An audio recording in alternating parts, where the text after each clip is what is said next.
Books. పుస్తకాల ద్వారా మనకు పుస్తకముల నుంచి మనం ఏం తెలుసుకుంటున్నాం, పుస్తకాల గురించి అనేది మనం ఇప్పుడు తెలుసుకుందాం.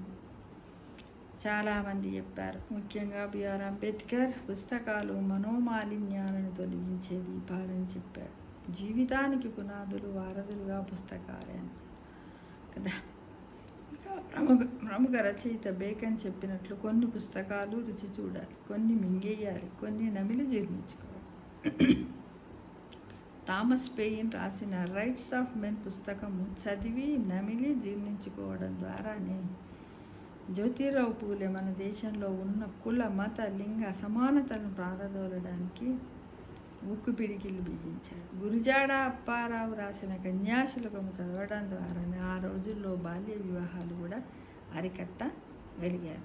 ది రూట్స్ పుస్తకము నల్లజాతీయుల చీకటి జీవితాలను ప్రపంచానికి చాటి చెప్పింది. పుస్తక పఠనం ద్వారా Abraham Lincoln, Nelson Mandela, Mahatma Gandhi, Ambedkar వంటి ఎందరో మేధావులు సమాజంలో ఉన్న అనేక అసమానతలపై పోరుబాట పట్టి ప్రపంచములో మానవులంతా ఒకటే, మానవులంతా సమానమే అనే భావనను ఈ పుస్తక పఠనం ద్వారా మనమందరికీ తెలియజేశారు. మనం కూడా ఇప్పుడు తెలుసుకుంటాం. అంతేకా ఫ్రెండ్స్. ఇక శ్రమదోపిడిపై కార్ల్ మార్క్స్ రచన ప్రపంచ గమనానికే దిక్సూచిగా నిలిచాయి. సామ్యవాద భావాలు ప్రపంచంలో ప్రకాశిస్తున్నాయి. అనేక దేశాల్లో సామ్యవాద ప్రజాస్వామ్య ప్రభుత్వాల ఏర్పాటుకు ఆలంబనయ్యాయి. అందుకే కందుకూరి వీరేశలింగం పంతులు చిరిగిన చొక్కా అయినా తొడుక్కో, మంచి పుస్తకం కొనుక్కో అనే నినాదాన్ని ఆనాడే చెప్పారు. ఒక వ్యక్తి మనోవికాసానికి, విజ్ఞాన సంపదకు నిలయం పుస్తకాలే. నేటి ఆధునిక కాలంలో చాలామంది పుస్తక పఠనానికి దూరం అవుతున్నారు. మరి దేనికి దగ్గర అవుతున్నారు? టీవీకి, సామాజిక మాధ్యమాలు అంటే ఇంటర్నెట్, మొబైల్ ఫోన్ల మూలంగా చాలామంది మంచి రచనలు, అభ్యుదయ రచనలు చదవడం లేదు. కాలక్షేపానికి వినోదక కార్యక్రమాలు, గేమ్స్, అనవసరమైన చాటింగ్లతో ఎక్కువ సమయం వృధా అవుతుందని గ్రహించండి మిత్రమా. యువత పుస్తక పఠనం చేయాలి. అప్పుడే మనము సామాజిక, ఆర్థిక, రాజకీయ చైతన్యాన్ని అందిపుచ్చుకోవాలి. శాస్త్రీయ జ్ఞానాన్ని అలవర్చుకోవాలి.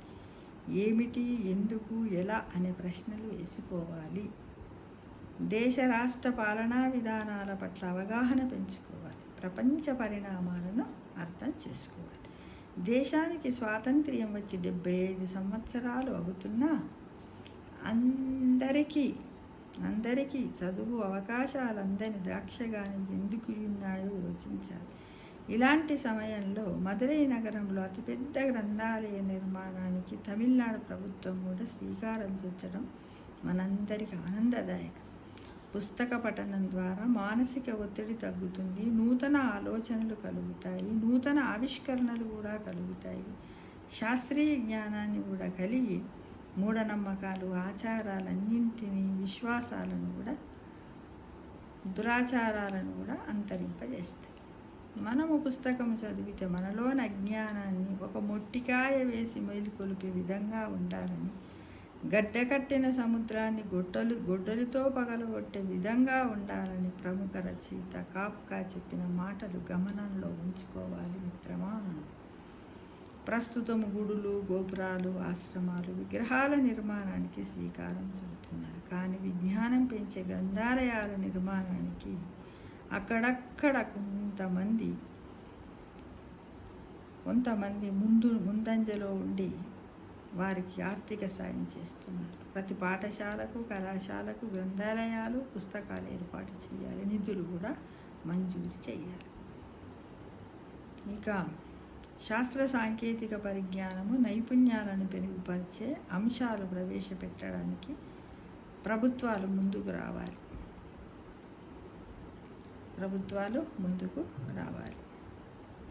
పుస్తకము హస్తభూషణం అంటే పూర్వకాలం నుంచి నేటి వరకు మానవుని పురోభివృద్ధికి మార్గాలు పుస్తకాలు మాత్రమేనన్న సంగతి గుర్తించాలి.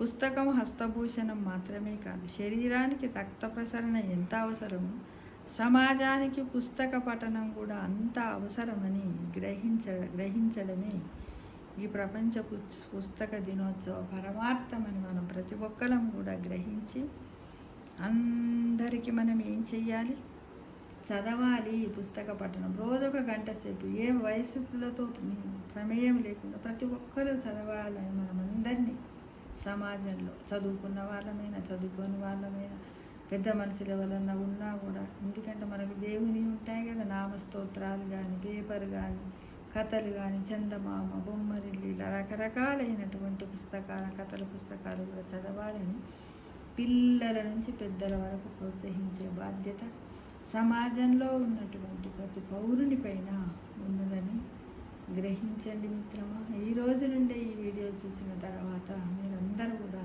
ఈ ప్రపంచ పుస్తక దినోత్సవ సందర్భంగా ఒక్క పక్కింటి పోయి ఒక అమ్మమ్మతోటైన ఒక పుస్తకంలో ఒక్క కథ 2 అక్షరాలు చదవడానికి ప్రోత్సహించవలసిందిగా ఆశిస్తున్నాను. సర్వే జన సుఖినో